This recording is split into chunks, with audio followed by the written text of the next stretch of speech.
So hi, my name is, as Amy said, Joanne Stone. I founded a company called Wicked Agility, and I'm also a founder of a mentorship program in Toronto.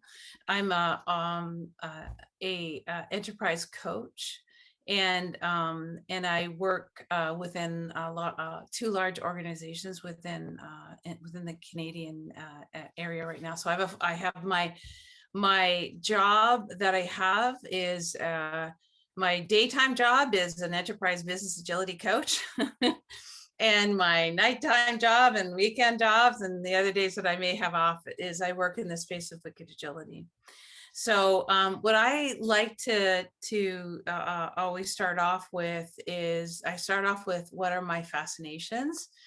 And I purposely use the word fascinations for a variety of different reasons. Fascinations for me are things that I'm really curious about. I want to discover more about. I'm very interested in. It's something that is like, I have to figure it out. It's like I get very tenacious about it. It's something it delights me, and so and I purposely don't use passion, but passion's within it, right? So when I talk about things that I'm fascinated in, I there's three things, which is wicked problems, wicked leaders, and wicked teams. And so so I see Amy smile. I use this word wicked for a good reason. Now there's wicked can mean good and wicked could mean bad, or like what I like to often do is I like the wicked Massachusetts or the wicked New England. Yeah, it's got that bit of passion in it, right? But wicked to me means that it stands for wicked problems. And so let me define a wicked problem for you so you know what a wicked problem is. So wicked problems are gnarly, complex problems. They are problems that have multiple symptoms that can have multiple solutions. There's not like this one known way to kind of solve it. Like an expert actually can't, it doesn't, you can't use an expert to solve it, right? And so you need to have a diversified team to work on it. And so problems, the planetary challenges that we have out there in the world today are things like the climate changes, are like poverty or racism, right? It could be in any of the sustainability pillars that are out there. If you are familiar with the UN sustainability pillars, sometimes people will bucket it into three different areas. It could be social, it could be economic, or it can be environmental, right? So, and in this particular space of wicked problems, and I've worked with others in wicked problems, and they've talked to me quite often about this, is that, Joanne, you can't solve a wicked problem. You're always engaged in a wicked problem. And I keep on getting frustrated with that because I always want to solve something, right? I have a math background, science background, and I just, it's a big puzzle for me. I want to solve it. But the whole reason why they say engaged is the fact that wicked problems can take lifetimes, if not centuries, to actually solve. So, and this is where when I talk about wicked leaders and wicked teams, the leader itself, whoever's working on it, may not ever see it being solved in their lifetime. So which requires them to be able to persevere. They have to have resilience, right, as they go through it. Now these wicked problems, when you work on it, you look at it, they require a lot of the techniques that we actually do today, right? So they require us to be able to chip away at it or do small little steps in it. Like if you're familiar with the Knuffen framework, it requires us to kind of look at it, do a small step, test it out, adapt, and then continue to go to the next step. So it takes an iterative process, right? And the people that are in this have to be working in this land of discovery, in the land of unknown, right? So and like, dare I say, when I listen and I hear and we talk about wicked problems, the area that's in this particular space is is the area that we're in, right? It is the area that we're in. We're in the area of the unknown. We're in this area of, you know, iterating and adapting and taking little steps. And my daughter just brought in some dinner for me, which I won't eat right now. Thank you, sweetheart. I love that. Just work with whatever comes to me. So like, to me, when I started looking at the two together, and Lisa and the panels were actually talking about it, Amy, at the Agile 2022 conference, right? That, you know, this is a time where our specific skills are really needed in this particular space, right? And we are actually, you know, we have a lot of the skill sets to actually work in this particular space. So yeah, so today I want to talk to you about, you know, agile and planetary challenges, the things that I've actually discovered. I've talked to quite a few people. I want to provide you with some of the stories which are there, some of the stuff that we're actually doing as a group, as a team. And I want to also engage you in this conversation and see where you guys are actually at with any of these specific spaces as well. So I'm going to have a Q&A at the very end if you guys have any questions, but I mean, if you have questions in between, you will put your hands, that's okay. Or you can wait for questions later on, whichever is easy for us. But I wanted to save some time at the end to actually ask questions too. So the first question I have for you, and if you wouldn't mind putting it in the chat, and hopefully I can get the chat later on so I can look at all the responses, is what brought you here today? So what brought you to hearing this talk around wicked agility, or agility and planetary challenges? Okay. And if there's a few people that want to share what it was too, I'd love to hear voices as well, because I hate being a talking head. So just hearing myself talk is not fun. But I know you have to put up your hand or something like that so we can enable you to talk. So I'm going to look at chat at the same time. So saving the forest using Scrum. Passionate about climate change. Yeah, go ahead. Sasha has her hand up. Sorry? Sasha has her hand up. Do we have a question? Okay. Asha. Hi, this is Sasha Simone. No, I'm the one, I'm trying to save a forest right now. Okay. In Wakefield, Massachusetts. And I'm trying to use Agile principles and Scrum to help the team be organized. So I thought this would be very helpful conversation. Oh, wow. So you're using Scrum to save a forest right now? Well, I mean, I'm trying to get people, the team, I'm trying to get the team to understand what we're, you know, that we are trying to use these lean principles, you know, some of this methodology, but yeah, so. Cool. Thank you. It's a great title. Yeah, I chose Wicked Agility because I wanted to grab people. And let me tell you, some people don't like the word wicked, okay, because they really think some people feel that it's an evil title. I come to most A&E meetings because of all the speakers are excellent. Oh, what way to go, A&E, you're awesome. I was intrigued to see how Agile could address problems this big, where teams will continuously change. Okay, I'm okay with, I'm comfortable with silence too, by the way, just to let you know. So I will wait often to hear somebody, but thank you very much. We'll continue. So I wanted to let you know what actually brought me here today. So I just came from actually I did a second keynote panelist in Lisbon just recently. And I was on the stage with 3 other panelists that actually came on to talk about agile and planetary challenges and what they're actually doing. So it's really cool, right? And like for me, I want to keep agile on top of my mind at all times. So I was bringing that into the space so that we can continue to keep thinking it. And that's why I want to be here today, so we can keep continuing thinking about what we can do in that planetary space. But in the actual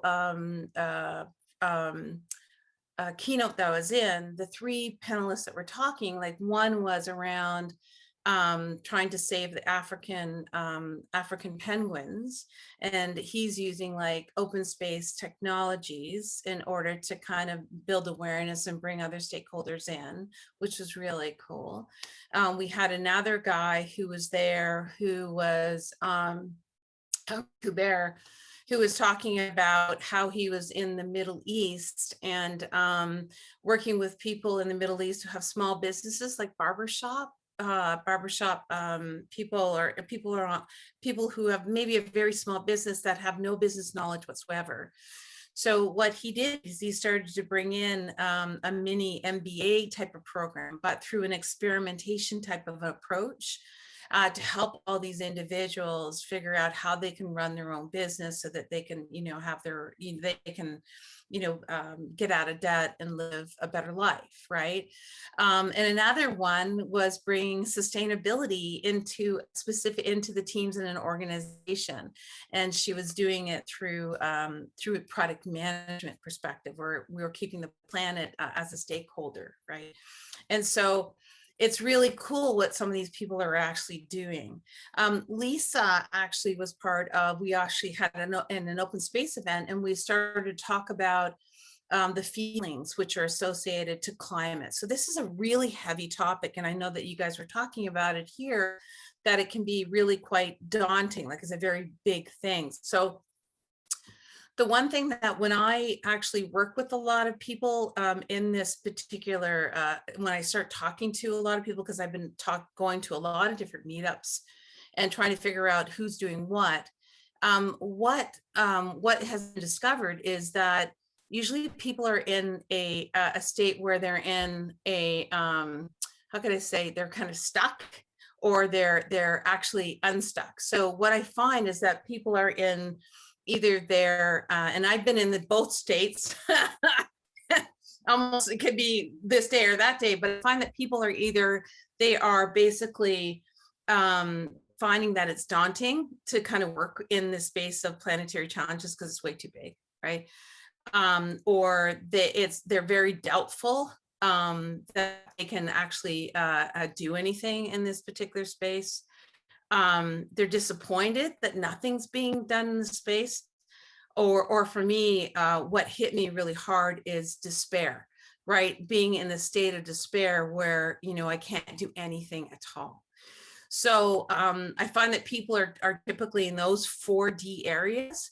Or on the other side, I find that people are actually in the space of, they've got a deep desire to do something. So they've kind of connected to the forest, right? Or they've connected to the penguins. So there's a sense of purpose that they have. And then they have like a discovery where they want to discover, more about how to do something about it.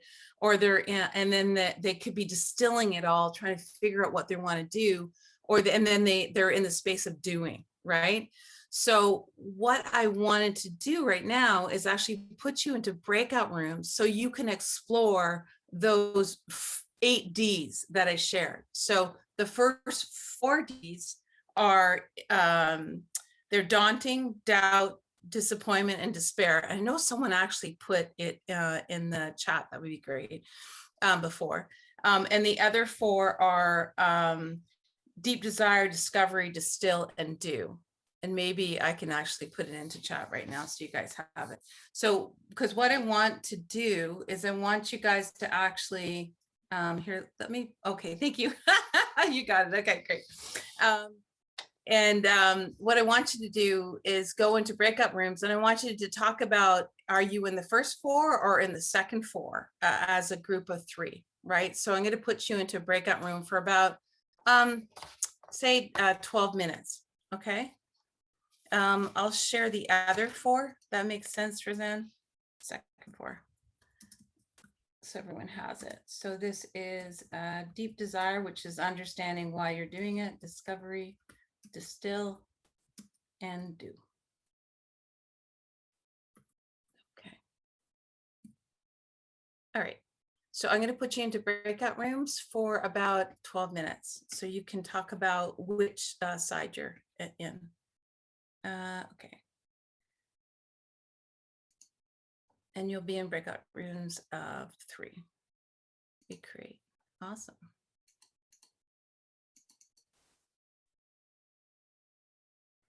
Three to 4. So you have 12 minutes. Thanks, I have guys. a quick question, Joanne. Are we talking specifically about the climate problem or other? Yeah, and climate. Yeah, it's Climate, okay. specifically, thank you. Yeah, it's specifically about climate. So, you know, what I find is more people are in either the one state or the other state. And it just what state are you in right now? That's all I want you to kind of talk about. Okay. So I'm going to open all the rooms and give you like 12 minutes. Is everyone here an organizer? Or any one of you guys can join a room too. I know Giselle's here, but I can assign her to room 5. Okay. Joanne, Yeah, go ahead. before you came, Amy was talking about your application of Agile principles to non-technical environments such as political groups. I also tried that unsuccessfully, so I guess I'd like Sweet. contact information so that we can talk offline about why I failed in my attempts to get a political group to behave agilely. So see, I love this, right? Because that's what I do, right? Like I collect all these stories, right? And failure, success or fail doesn't matter to me. I think it's all still great learning, right? It's just a question of what do we learn and what do we do with it, right? So yeah, awesome. Yes. Let's connect. Yeah, I love meeting people. I love connecting with people. I love like this whole big kind of like network. I feel like I'm creating a social network around this, but Are you aware of a series of conferences named FAIL? no, I'm not. I'll talk about this briefly, but tell me to shut up when, when we need to do something else. So, often people are anxious to talk about their successes and very reluctant to talk about failures because that may imply incompetence on their part, or laziness or ignorance or something. And yet it's often possible to learn a great deal from failures. And so this conference has people who come and give TED Talk like things, normally, in the order of 20 minutes apiece, talking about experiences they had trying things and failing. And I've found that a very interesting series of conferences. I would definitely join that. I failed so much. Let me hunt around for a link and I'll post it in the chat. Oh, wow. That's really cool. Thank you. But I'm really grateful for another connection on someone who's done something in the political area. And I've been, every person I talk to, I get more information, right? So like the donut economy is another thing that, was stumbled across, and emergence leadership is another one that is popping up, and it's just amazing about all the people that are working in this field of sustainability. I think donut economics is really cool too. I'm going like, oh, that's an economic change of the whole structure, the whole system. I'm going, yeah, so it's really cool. What is it? What is donut economics? It's donut. It's all about like of using only what you have, right? So you can it's the system itself can only use whatever the system has. So you can't take more resources than you can actually use. So you set up an economy which is just can sustain on itself, right? So the single-use plastic stuff is like we have this thinking that we have an unlimited supply of all these things without considering the impacts that it has. So it looks at ensuring that we keep within the actual the constraints, right? And so we keep reusing within that circle. So we can't use more than a certain area. So it's just, Wow. yeah, that's real. It's, and so, and I think I think it's called emergence. Emergence is like leaving the place better than it used to be, right? Oh, So, yeah. and so like that to me is very, I mean, this is some of the stuff that we try and do with a lot of our teams too, is like, how do we leave it better than, and even our code better than it used to be? Or when you talk to some of the politicians which are out there, and they talk about our Aboriginal folks, who have the seven generational thinking, right? That they will always build something for 7 generations, right? So last for 7 generations. So they're always, whatever they do, they're always considering about the 7 generations that are there. So it's amazing when you start, talking to all the people that are out there, you find all these things and going, oh, okay. I'm not a sustainability expert, but I mean, I'm finding a lot of things. Cool. People are coming back. Oh, I love it. I love it when it goes pop, pop, pop, pop, pop, and here we are. So I like to always debrief in these things. It's so hard with, can we unmute people? Like, so the thing is, what I wanted to do was have people share how was that experience for you? So without sharing the story, how was the experience? And you can put it in chat, or you can talk. I prefer talking, guys, because it's just, like all of us, we like to hear another voice. We might be okay to let everyone come off mute just so we can have the interaction. I think we're safe at this point. Okay. Yeah, I feel the same way. Yeah, I think we're safe, Joanne, because Okay. of course, fingers crossed, right? Because I opened my mouth now, bad things happen. But I think we can let everyone be off mute if they would like to. So I don't know if that's something, Noah, you wanted to reverse the magic and let everyone. Sure. Okay. Do people talk? People talk here, right? We are a chatty bunch. Oh, so yeah. Want to Yes. hear? Okay, that's good. It's better to do interactions than not.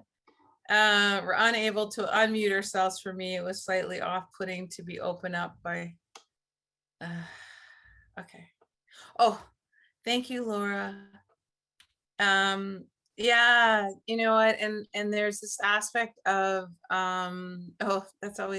there's this aspect of safety, I think, a lot of times in these particular spaces. But is there someone who'd like to be able to talk about the experience for themselves, or someone else? I thought it was fun, and I always love hearing, this is Maggie, I always love hearing other folks' perspective, because we get stuck in our own echo chambers in our own heads. So I always enjoy the folks here, and I feel safe to speak my piece and not have to compete. So it was great. Cool, thanks, Maggie. Anybody else? Yes, I can speak. I saw the problem as daunting, but it was nice to hear other people's perspectives. Sorry, not daunting, disappointment was my key word. It was nice to hear other people's perspectives. Did we find anybody who was in a space of deep desire? Yeah, I see Roseanne, she's shaking her head. Yeah. That's good. Yeah, go ahead, Roseanne. This is Sasha. I mean, I have the desire and passion, because I've been, like going at it every minute I have free, because I really feel passionate about, the principles and just saving this forest that I'm working on. But Yeah. I also feel a lot of the other feelings too, like despair, and, it's like a wicked problem, right? Like a lot of this stuff, it's so big, and there's just so many aspects of it. So, but Yeah. it is kind of depressing sometimes. Yeah, and well, and how beautiful, I mean, I don't want to say how beautiful is that, but it's I mean, this is humanity, right? And in the space that we're in right now, there I have to sit there and say humanity has gone through this multiple times, right? And we're here because our ancestors were actually able to break out of that. So that fascinates me, right? So what did they do so that they kind of like could get through, this disappointment, despair? Did they go into action? Did they use humor? What did they do, right? So it's very much in the leadership space. A lot of this is, right? So, and this is where if we as wicked leaders start to understand, this is a space that we're in, we need to do a lot of, self-care, right? Because this is hard. It really is hard. Roseanne, I'm sorry. Were you going to say something? And you can unmute yourself now. I know. I wasn't planning to say something, but I know you were coming to me because I was nodding my head yes. Yeah. What I had shared in my group is, this is the climate and sustainability in the planet has been a space that I've been passionate about for a really long time, to the point where 2010 was around when Inconvenient Truth came out. And I happened to take my carbon footprint when I was working overseas at the time. I wasn't living overseas, I was flying back and forth. I about fell out of my chair because of how awful my carbon footprint was, right? Because of all the flying that I was doing, to the point where it was very visceral to me of, this is not sustainable. I want out of this career. I've got to figure out what's next. And I felt so impacted by what I had been doing that when I was figuring out what was next, I spent 2 years supporting myself from my savings to run a carbon reduction project for my town as a carbon offset initiative for all the flying I'd been doing. And so when you really put your mind to something, you can make an impact. And so because of that, that's why I share I'm in the deep desire space, because I know all it takes is a decision and a mindset and a will to do it. This is awesome. I need to talk to you too. But this is what's really interesting for me, right? It gets so interesting is that when I am at a lot of community events and I'm talking at conferences, there's so many people, much more to my delight, right, that are talking about this, that are doing something or have done something about it, that have experience about it, right? And this is a place where I think that we need to spend more time in, that's for sure. So I just wanted to share with you guys some of the actual spaces. So I'm going to put a PowerPoint presentation in front of you. Hopefully you guys can see this okay. But I just wanted to share some stuff with you in terms of I'm just going to put this into the right mode. I have a vision that agility can start in our own local communities, our own backyards. And my whole thing is it's like act local and make an impact global, right? So so for me, I'm always trying to look at how we can actually do things in our local communities. And I've been talking to quite a few people in the Toronto area and stuff like that as to how we can actually do this. Because I think that, like, as we work through any of the when we're working with our clients and stuff like that, that's what we do, right? We do small little steps. So why not do a step locally? And if there's all these teams which are doing it across the world, what a big difference this will be. So one of the things that I do, and oh, I did a do, huh? That's funny. One of the things that I've done is I start to interview a lot of people. And the interviewing process, so I've got quite a few people that I've started to interview. Here's 2 examples, and there's 2 more that I kind of want to share with you. But what I've been doing is I've been like trying to discover who's doing what out there, right? And so the coolest thing, as I've been doing the interviews and I've been sharing all this stuff that I've been doing and others have been doing, and so it's this great space of sharing all this information. People are getting inspired to start to do things themselves. So Ron Ladadio, who's on the left, he actually implemented, he used open space and he used lean coffee. He works in a government, no, he doesn't work in a government. He lives in Newfoundland, Canada, and it's in a rural place. And so there isn't a local government. There's only like representatives of a government that's there. And so what Ron has done is he's working with the community, the local community members, to actually help them figure out what the community wants and what they want to do. So in a traditional sense, it was run by previous leaders who were very much focused on trying to get, and no fault, this is just, this is what they thought the community needed. Hey, isn't this sound familiar to all the leaders that we work with? I know what they need. We need this, right?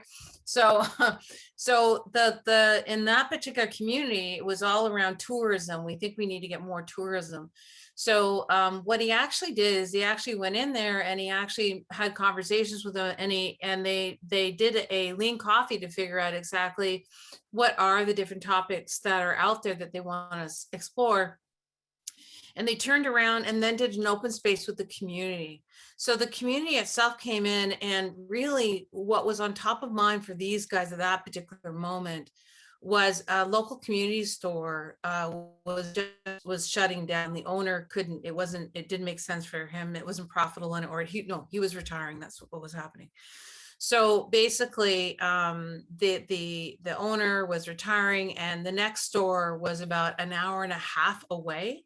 And his particular rural community, only the age group is average age group is really high. So there's a lot of people who are retired, a lot of people who aren't driving, or families that can't afford, because the average salary, I think, is around $30,000 or $40,000 within that community. So they can't afford the actual gas, right, to drive to these things. So the community, what they wanted to do was find their own local store, and they wanted to be able to run it as a community itself.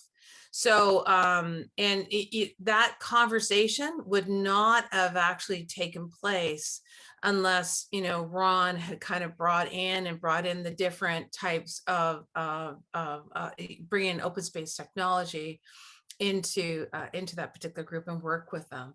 So when I go through these interviews, by the way, I ask, what is their wicked wisdom?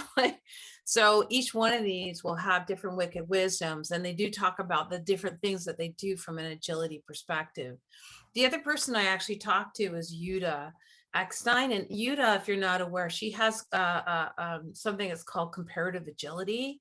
And so what she's done is she's actually been able to kind of bring sustainability as part of the backlog of teams. So she's been able to get data that will help the organization know how much of a sustainability perspective they're actually using within the organization. So it becomes a very tactical, practical thing of actually bringing it into an organization and into a specific team.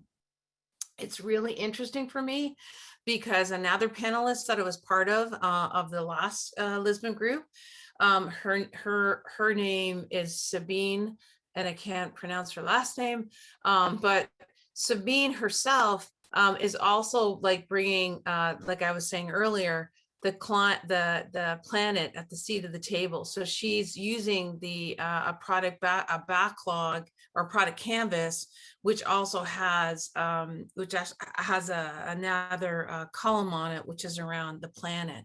So it's really kind of cool. On the flip side, though, the other thing that I've been doing is I've been actually talking to people in the community. So I talked to a 911 operator because I'm like going, how the heck, you know, the disaster areas or like in our communities, who would actually use our services?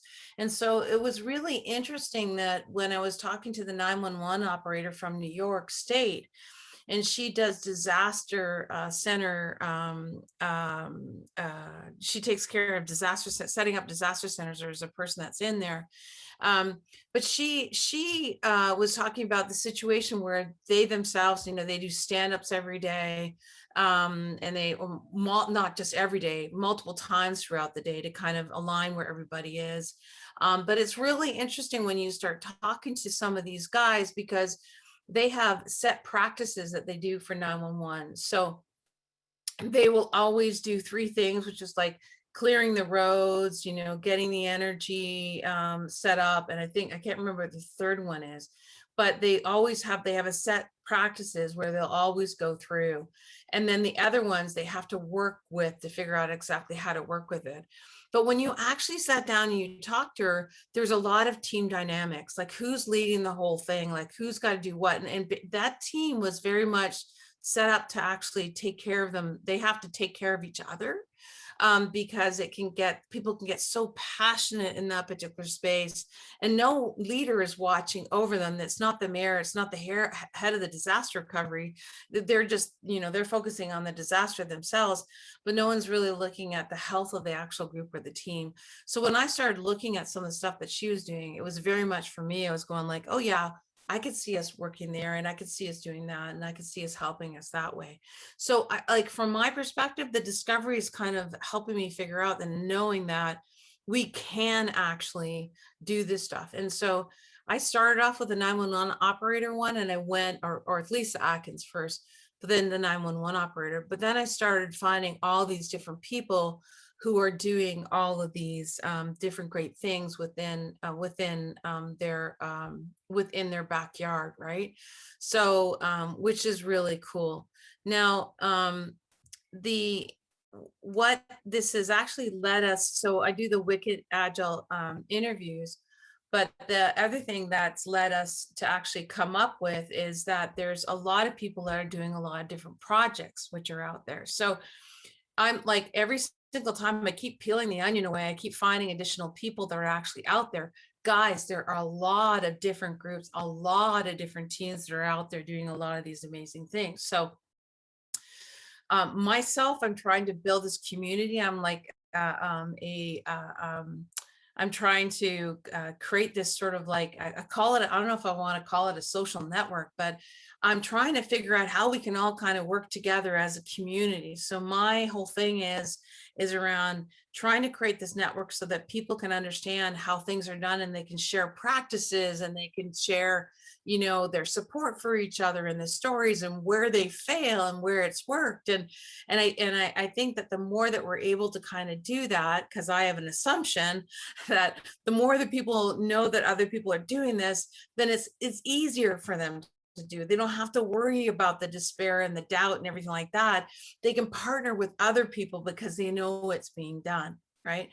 So so there's a lot of groups which are there. I don't know if you guys know Sally Alada. She runs the Business Agility Institute, not Business Agility Institute, sorry. She's the Agility Radar, and EBA, I think is her company, and Agility Health is it? That's what it's called. Sorry. And so she had this deep desire about working in with Sudan, and that's her country. They were going underneath some really difficult times and political times. It was really quite awful if you hear the story. But she actually started to step in and just started to help them, and was trying, and then try to help the government build itself back up, because the dictatorship or the dictator had left, and a new president had come in. And so Sally was in there with Agile trying to teach these guys and show them what they can do. So she has tons of little projects which are actually happening in Sudan. And then the UA support, that is another individual that actually went to DC just recently. His name is Andres, and he actually is finding, he's connecting lawyers to people who are displaced from the Ukraine war to kind of help them with any legal related stuff. And so what he's doing with the group of lawyers is he's using Kanban and he's using Kanban to kind of help with the work and the visibility of all the stuff that they're doing. I'm sure he's doing other practices as well, but he's an agilist and an evangelist, and that's what he's trying to do, to breathe that into that specific area. And so basically there's lots of people that are out there doing these things, and this is what I'm doing. So I'm trying to kind of find all these different projects which are out there, and I'm trying to create this community coming together. So the community that we've created, we called it Agile Impact Community, and we've created a tribe site which you could actually join if you wanted to, and I can show it to you here. And basically it's another experiment. Everything I do is an experiment, guys. Okay. So just to let you know. Okay. So, and so in here, it's a platform for, you can see all the different projects which are out there. So you see Anu and Girls in Africa. And so she has a video and she talks, and then she also has a call to action. Biggest challenge though, is that, there's not a lot of people that are talking on this platform, right? So it's really interesting for me when I put this out there to see what's happening. So from my perspective, I see based on everything that I've been actually kind of like, discovering as I'm going around and trying to figure out what's going on, there's challenges that we have. Right. So, and I see that the challenges that we have is in the I space or the we space. Right. And so, and in the I space, it's a lot of the things that we were talking about with, the aspect of doubt or disappointment. To me, it's actually because the other thing that we were running was a World Cafe. And we ran a World Cafe in September with a bunch of people that came in. And one of the ladies she said it was perfect. She goes, you know what, we have everything. We're capable of doing it. We're able to actually work in this space. But we're playing small.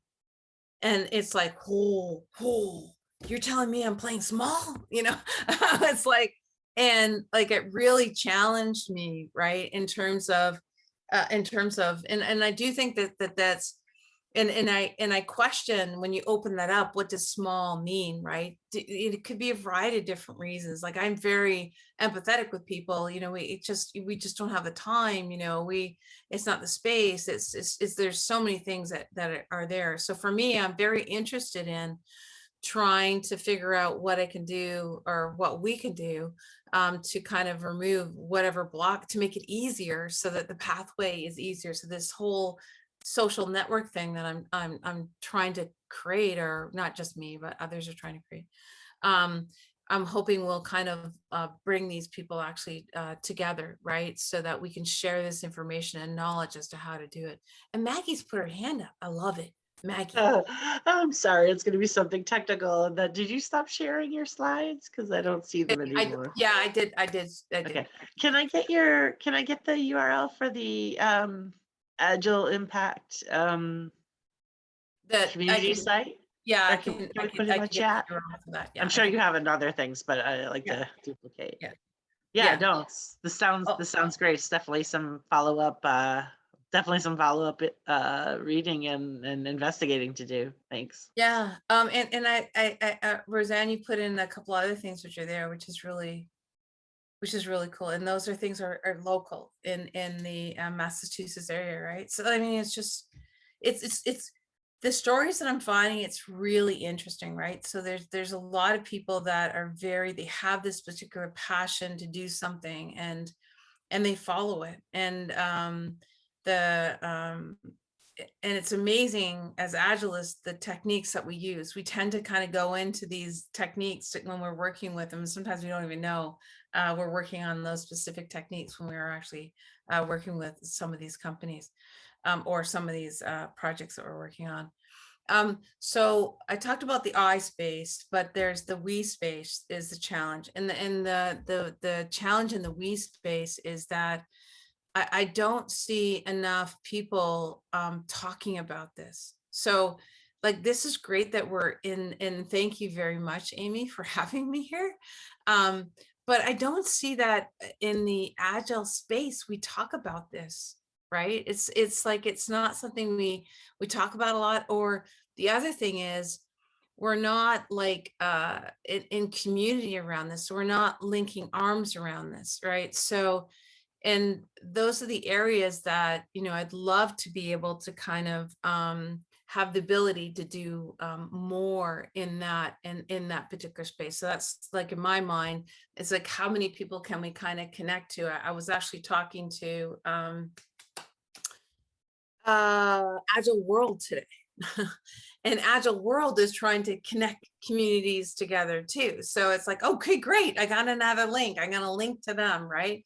And so there's a lot of really cool people that are out there. I think we just need to make it available and make a lot of people aware as to what's going on around the globe. So the one thing I wanted to do right now is I actually wanted to put you back into breakout rooms, and I wanted you to ponder this, right? So if you could do something, right, and you could do something, what would that thing be that I can do? I can do this thing for my local community, or it could be global. What is it that you can do, right?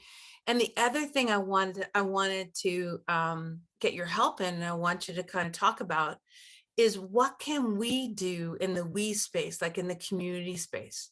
So what is it that we need to do in order to help this happen, where more Agilists can start working in this planetary space? So if you guys are okay with that, those are the two questions, the I and the we. What can I do? What can we do? I'm going to put you back into chat, and I'm going to put back into chat. That's funny. It'd be great to see if I can put you into the chat room. I'm going to put you back into breakout rooms, and I'm going to put you back in there for 12 minutes. And I'm going to put you in the same groups that you were before. And here we go. Open all rooms.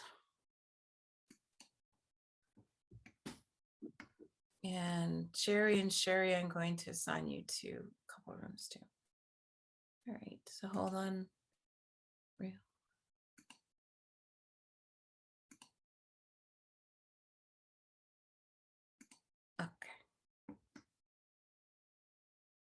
Cool.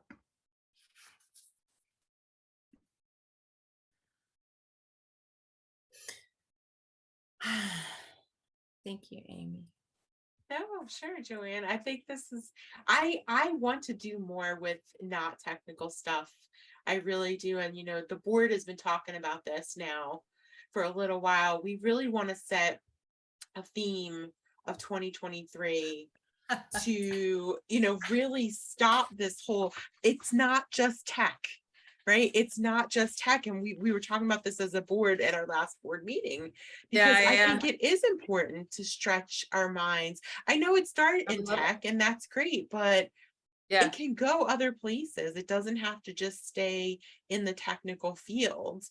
And I think if we started to prove that it works in other places too, more people would be inclined to do it. Like, you're asking the groups about what they think they could do. I would love to see something happen with homelessness. I don't know what that something is, but I want Agile to help homelessness. Well, it's interesting because at 2022, there was one person that was helping with the shelters. And I forget who it was. Was it? No, it wasn't Cheryl. Cheryl Hammond, I was talking to her. I'm actually going to do an interview with her. But she was helping underprivileged kids do college applications. And because there's such a disparity, like she goes, all the rich kids have no problem doing the applications and they can get into schools. But the ones who are smart, underprivileged, they have never had the experience before. So she's working with them. But the other thing, I just, sorry, I kind of like went to that story, but what you're talking about, that's exactly what Sabine is doing in the, so she's part of Scrum Alliance, and she has a small Scrum Alliance group in Germany. And that's, so they're going to do just that. They have a project that they're going to fund, and that they're going to ask the group, the theme is to pick a project, and we're going to work on it as a group, and we're going to see what we need to do. So she's doing that, and I'm going to pop over to that. I feel like I'm a bumblebee, and like, and I'm, woo, look at that, woo, woo, woo, over here, you know. And the more that we can kind of do that, like, I don't want to be the only bumblebee, right? Like, we got to create like a big hive, and the other thing is what's coming up for us is we discover, and we're figuring out community, does it work or doesn't work? I gotta watch the time. Is this whole aspect of doing a bunch of events next year. So keeping the planet on top of our mind, right, for next year, if that's the theme. What would be the things that we could do? So like we did a fest last year, like the 20, was it the 20 fest? I can't remember, the Agile Fest 20. And there was a whole bunch of things that were done, right? There was I don't know how many events were done within 2-3 months, right? I'm not talking about it to be as crazy as that, but maybe we can, right? I don't want to burn out people, right? So I'm going to talk to some of those guys, and I'm going to talk to some others about how we can start, getting it frothed up. That's all I can sit there and say. It's like, it's a movement, right? It's like getting it going. So all I'm doing right now is just building awareness. That's, and if you want to help, if you want to do something, great. Can I connect you? Like at the last community meeting, that's what happened actually. Someone came and she says, yeah, I'm trying to figure out how to bring the planet at the seat of the table. And it was very cool. She was like, and I'm going, oh, you're doing that? Well, Sabine's doing that too. Like, talk to each other, right? So it's amazing. It's just the people are out there. They want to learn. They want to know. Oh, is room for only one person? Oh no, it's not. Okay, good. I was like scrolling down. No, I see. So yeah, I in Massachusetts, so I live in New Hampshire, but in Massachusetts, because nothing happens in New Hampshire, like almost nothing. So I always watch the news, the Boston news, and they have a real problem. There's this area called Mass and Cass Boulevard where it is a huge area. It's a public street, but it's set up in like a tent city of people that are either recovering or addicts. And what they're talking about is it's a huge problem because that group has congregated there, and they're to the point where they want to actually just hand out clean needles to help with the spread of disease. And every time I see that, I think, couldn't Agile fix this? And so couldn't there be some system, couldn't agility with our massive housing crisis, because rent in Massachusetts is ridiculously astronomical for no reason.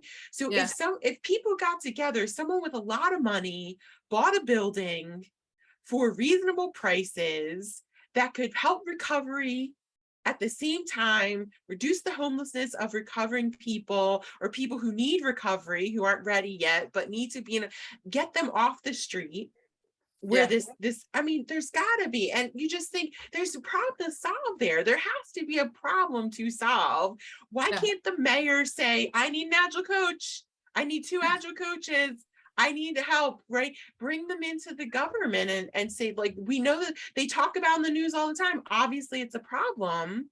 So why not get a few executive coaches, Agile coaches, people who are used to what problem are we trying to solve questions, and fix it. That's a huge crisis. homelessness, homeless vets, same kind of thing. I've always had a thing about homeless vets. I feel so bad. They serve the country and then they come home and have no place to live. It's just not right. It's awful. It's just not right at all. Yeah, well, this is where it's really interesting for us, right? Because there's so many factors within it, right? So we don't always have to be the expert in and how to do it. So we know that we can come in there and we can bring teams together and we can can we do some experimentation? Like I have a person that's doing climate related things, a coach that's doing it, Carolyn Swab, and she's working with this great team.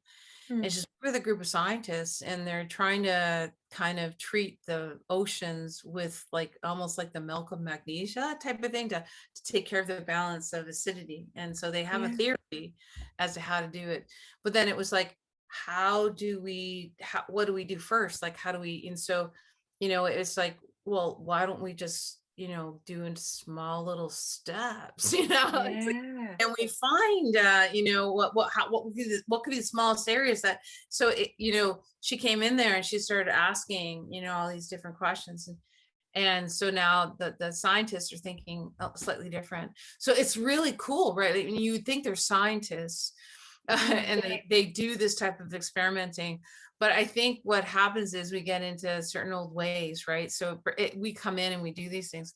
And on the other side, though, there's the aspect of working with the government, right?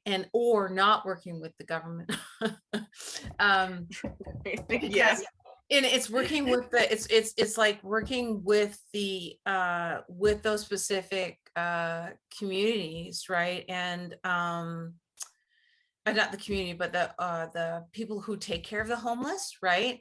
And start talking to them, right? And start figuring out how to work, what's happening, get, meet them where they are, right? And then figure out how you can actually change it, right? Yeah. Like we know, like, I mean, it's, I can't believe it, but my journey, I used to be in a box at my work. Like I worked 20 or so years at the same company. And I only thought within that company. I didn't go outside the company. I went to different IT groups, but I never went out this bubble, right? And then all of a sudden it's like, oh my gosh, there's other, I wonder if companies can share this information. Like sometimes even they don't know what's going outside and they don't know what's happening, for example, in Sweden or Netherlands around homeless, right? Where everyone there has a place, right? And it's incredible that the whole government is running that way. So then it becomes, oh, I wonder how they did it. Okay, let's go over here. And we may not have the same infrastructure, the same government, but what can we take from that? Because we don't have a fixed mindset. We have an open mindset, right? So it makes a big difference, right? Like we are built for this. Yeah. By boxes. Oh, we get stuck by our own boxes, but yeah, that's what comes.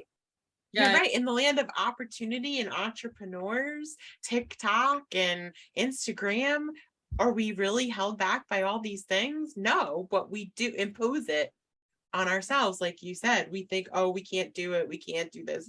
Why not? Why can we not? Why don't we take one small step? Right? Yeah. And that's exactly what Sabine said. One small step. All we need to do is go in an organization and just do sustainability in one step. And I know I'm a big person thinker and I want to go, let's make sure we want to make it successful. So we're going to go to the leader, right? We're going to go to the mayor. We're going to go to the government. We're going to go way over there. Right? And you're like, no, just like, if you're able to talk to the president, great. But I can't, right. I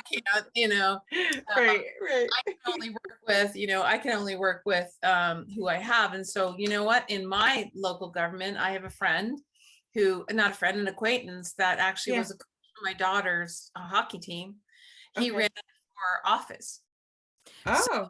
like I'm going, he didn't make it into office, but you know what? Now I know somebody that I can talk to, that Yes. we can start talking together to figure out how to do it, because he has his passion about the local community, and so do I.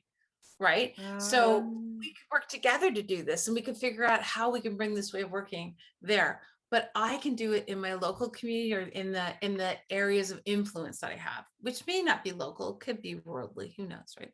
Why not? Right. Why not? Exactly. That's why I love for you to come, because I know that your tentacles will go out now to the people that are here tonight, who might tell someone else, who might tell someone else, and then you can start to gather that information. And we have a lot of great people that come to A&E who Yeah. are in different areas of of life. Yeah. They're not all in technology. They've all done personal stuff that I didn't even know about till tonight, which is like Roseanne. So cool that she did the carbon thing. I had no idea. So that's awesome to hear from our community. That's fantastic. Yeah. It's just like, and it doesn't matter to me if it's one or two people, right? It's just, and the thing is, we all know this requires us to keep build awareness, create awareness, create awareness, create awareness. Right? It's like Eventually they come around, right? right? Yeah. So, but hopefully, I can, I'll continue to keep doing that too. So No, it's great. So it's 8:07. I'm waiting for 8:07 to hit, and then I'm gonna. Oh, close. okay. All right. Because I can't really remember when I put them in their rooms. 8:30, 8:30, 8:30. I have to keep looking at my time, and I have time, I have notes, I have all this stuff. I have to drop the notes every once in a while. You kind of, when you do these things, you're kind of, don't look at your notes. Don't. Okay, look at your notes. No, don't look at your notes. Look at your notes. It is quite all right. I think you're human. So, we expect you to have notes, and we expect you to look at them. You don't have to be perfect. My dinner's right here. You should eat. You really should eat. Seriously, it's not going to bother anybody if you eat. If we were in person, Agile New England used to serve food. Oh yeah. Toronto Agile TO used to do pizza and beer. And we had a homeless person who would like to join. Oh wow. And I shouldn't say sorry. I don't know whether or not it's homeless. We theorized he was homeless. Yeah. But there was like free food, free everything. He came in there, he didn't look well kept, right? Yeah. But he kept himself, it was really polite, right? So, and he just sat there, he didn't say a thing, he just ate and just listened. It's great. As long as you're not disruptive, right? What does it matter? He wasn't disruptive. Yeah. Unlike the culprit this evening. Oh, I'm so sorry. That's all good. Is in the system, right? So right. Look, I love people. Oh my gosh, I'm seeing more faces. Oh no, they just turned off. You know what, guys? I don't need to see faces. I love to see faces. I do. But I also know that Zoom fatigue is around, and sometimes it's just easier just to not have the screen on. And so, do what works for you. So can you put in the chat, what you can do or what we can do? And I'd love to hear from people too, as to, because I'm always looking for all these great ideas. But and well, you guys can actually do some of this yourself, not just me. But yeah, so what can I do, and what can we do, or either? And Maggie. Oh, and you're on mute. Still on mute, Maggie. I'm sort of sick, so I'm just doing the chill quiet today. But hi, I wanted to say hi. Oh, hi. Okay, that's what it was. Okay. Anyone want to share? One of the things that I've been doing, with very little success, but doing nonetheless, is trying to lobby legislators to change the law so that individual people's voices don't get drowned out by the voices of billionaires or wealthy special interests or corporations, so that things like climate change that are resisted by fossil fuel companies right now right now fossil fuel companies get subsidies for doing things that are bad for the climate. And if people had more of a voice in the legislature, the rules could be changed so that there would be more of a penalty for doing things that are bad for the climate, and sustainable energy would be more rewarded. So Nice. attempting to lobby legislators is what I'm doing. Into the politics. Very good. That's awesome. Now that takes resilience, doesn't it, David? Persevere. Like any kind of sales, it takes being willing to be rejected time and time again, because it's, hard slugging, and you don't make much. I'm at least not making much progress. Right. Okay. And anyone else would want to share? And I'm sorry, Dave, that you're not making the progress. I felt like I wanted to say that, because I want to say I want you to make progress. But I can totally understand it. It can be a really hard slog. And it would be really neat if there was someone else that was actually out there that's been able to do something like that. Like if you found a partner, for example, David, that also wants to do this, that'd be really cool, right? So that you're not alone. Well, in fact, I'm part of a group called We the People Massachusetts that's trying to do this together. There are a core of maybe 20 people who are relatively active, and a mailing list of about 2,000 people who get mail from us and don't do anything much. Right. And a question for you, David, are you using any agility practices when you're doing that? Or is No, yeah. I tried to teach them about agility. I try to teach my group about it, and they listened attentively and basically didn't change what they were doing very much. Okay. Okay. So can we talk a little bit about like trying to teach people who are trying to, do this kind of work? Like, does anyone on the call have any, experience with trying to, like, has anything worked well, with any of this that you could maybe share? Because like my group, for instance, the Save the Forest people that I'm working with, we're all over the map. And it would be nice to hear from other people if things are working. So I guess it's really interesting for me. Like when you say they're all over the map, what do you mean by that? Everybody's trying to say, well, time is against us. So everyone is passionate and wants to do something. So everyone's kind of going on their own way and trying to figure out it's kind of like a project team. Like when the project team is starting up, everyone's like has, their own ideas and wants to do everything and thinks it's great, but they don't understand the impacts to everybody else and the cost and, et cetera, et cetera. So I'm trying to get the team to be more organized and have better communication with each other. Yeah. And I have a lot of people on the team that are older as well, so they're not as technical savvy. I tried to implement a daily stand-up and people lost interest in it in about 5 hours. So I was just wondering if anyone had any, tips or suggestions on maybe There's your things that problem. might work. Well, there's your problem right there, Sasha. 5-hour stand-up. No, I'm just kidding. Oh, they lost interest. They lost Sorry, that was interest a in joke. 5 hours.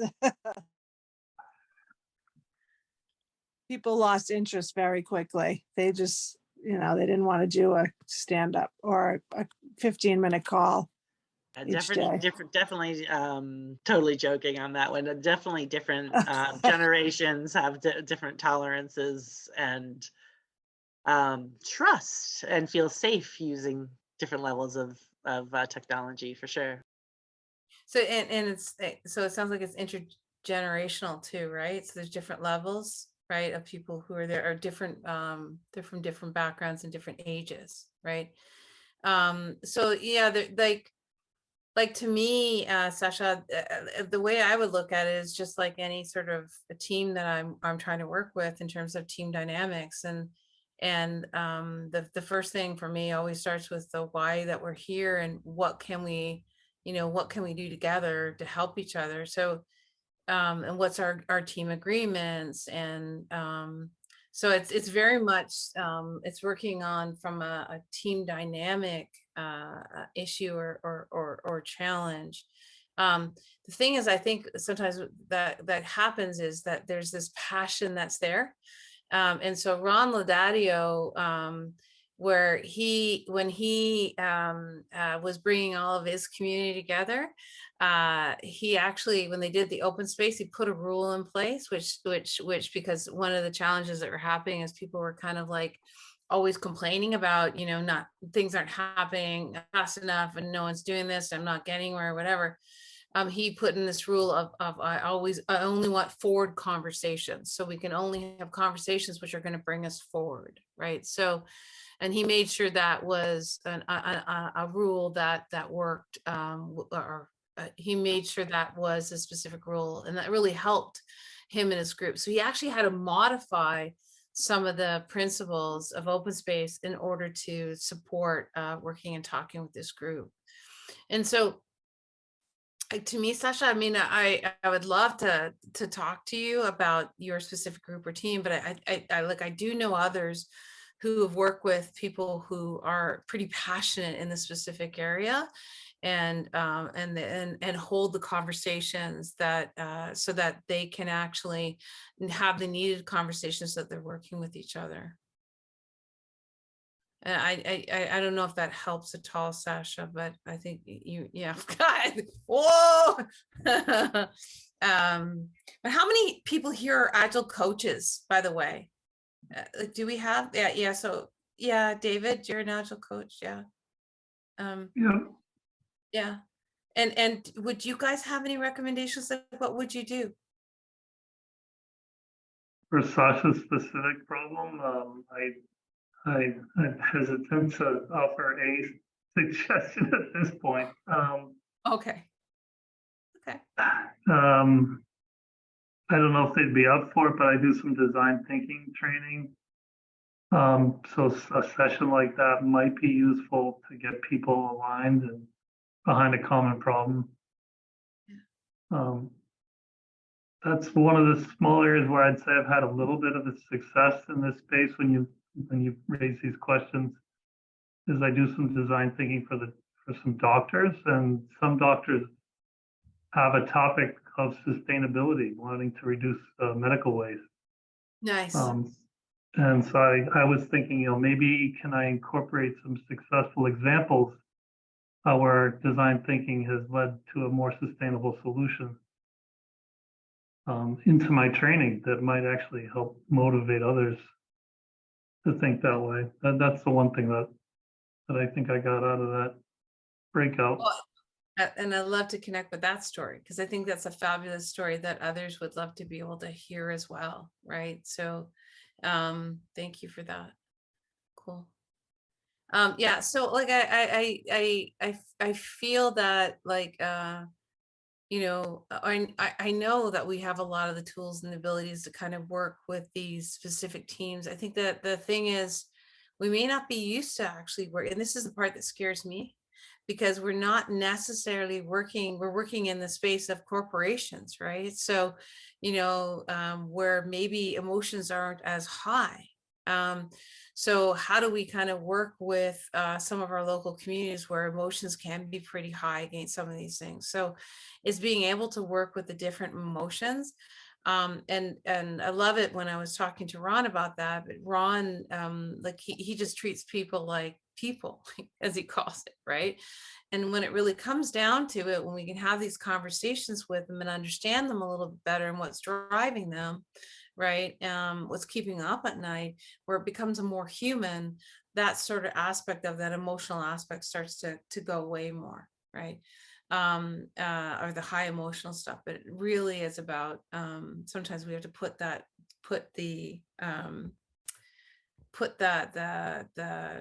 our own concerns in a box and just have a community, like a one-to-one with those individuals, just to get to know them a little bit better. Okay, so I know it's 8:19. I've given you, I didn't go super deep. I went kind of broad. I went all over the place.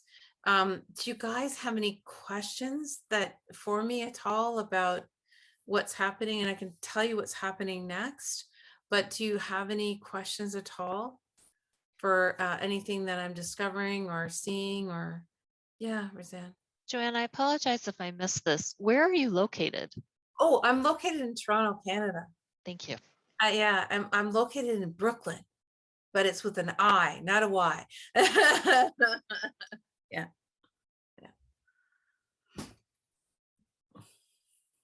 Joanne, maybe you should share that website that you asked me, you know, how I joined your website for the community building. Maybe you could show everyone how they could join that too. To So get that more info. I did put it into the, I don't know if everyone saw it in the chat, but this is the Agility Tribe platform site. So you guys have the ability to go and you can join as a member, or you can view it. So you can so you can see all those different projects that I had on the PowerPoint presentations. You'll be able to actually see that there. We are having another community meetup on November the 29th. And so I can share that link here as well, so that you guys have that. So we are going to start. So just to kind of let you know, some of the things which are happening next in this space. And by the way, I work a lot with Lisa Atkins in terms of, we're trying to figure out how best to kind of get this whole community up and running as well. That's the Eventbrite for the community meeting at the end of this month. Actually, we had it scheduled on American Thanksgiving, and I didn't realize, so I moved it to the following week.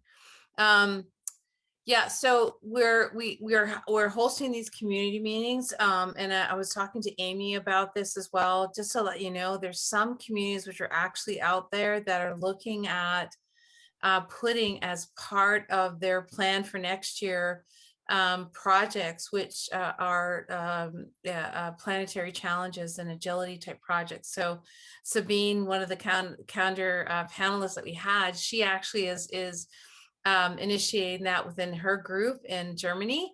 And so next year they're going to start figuring out what projects that they want to work on as a group, and then start figuring out how best they can incorporate it more often.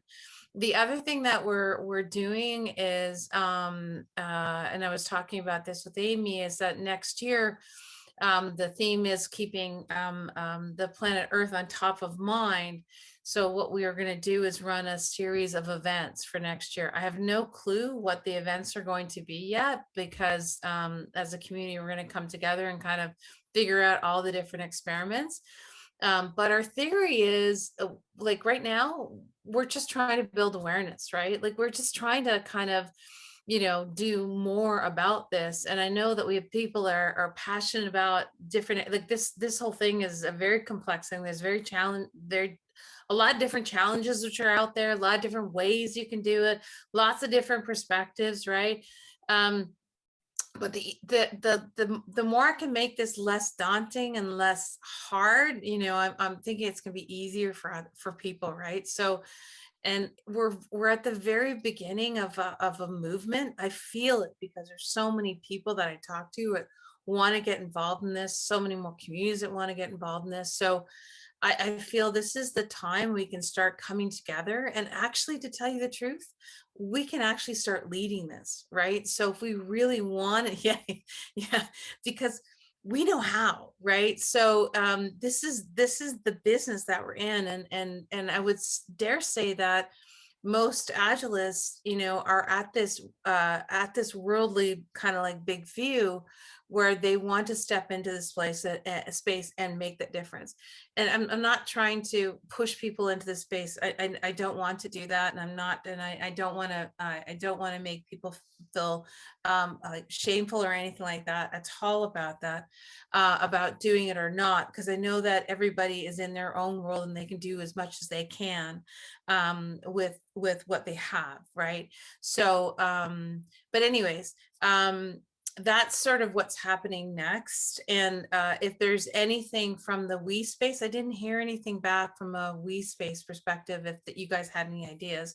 But if there is any ideas from what we can do as a community, or in this collaborative sense, I'd love to know, right? So we can start kind of figuring out how best we can actually utilize the community.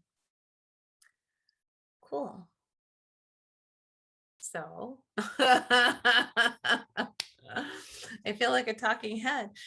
Okay, so I'm gonna put I'm gonna put my LinkedIn in here as well.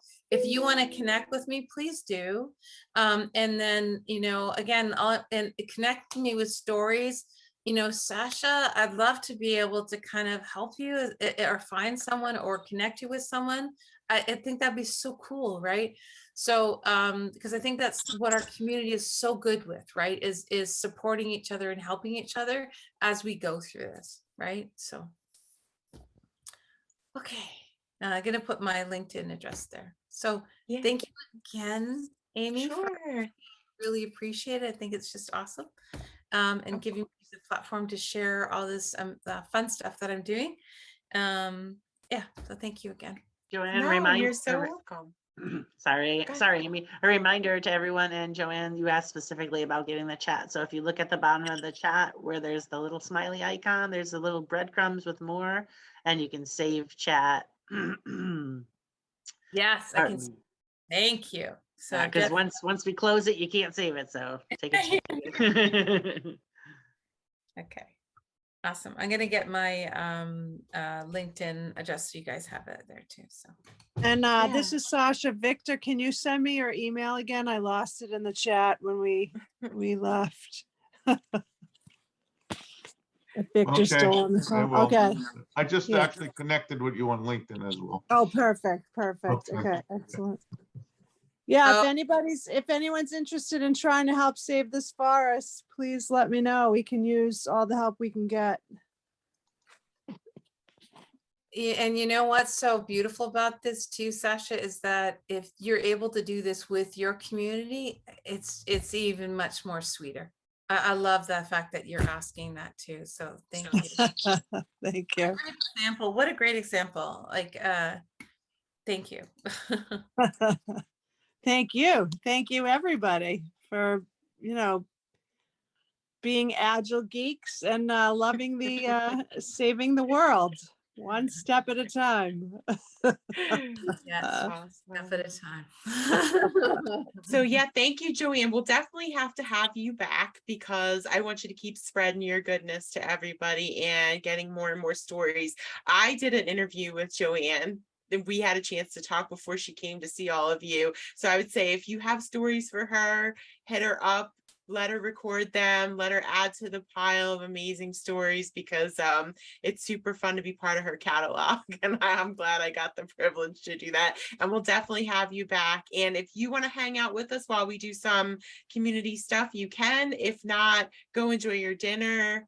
Thank you again. We'll have your recording up online. I'll touch base with you, in a couple days and just make sure that everything's good for you with the recording and that you're happy with it before we post it up there. Cool. Thank you so much. And again, thank you guys all for being here.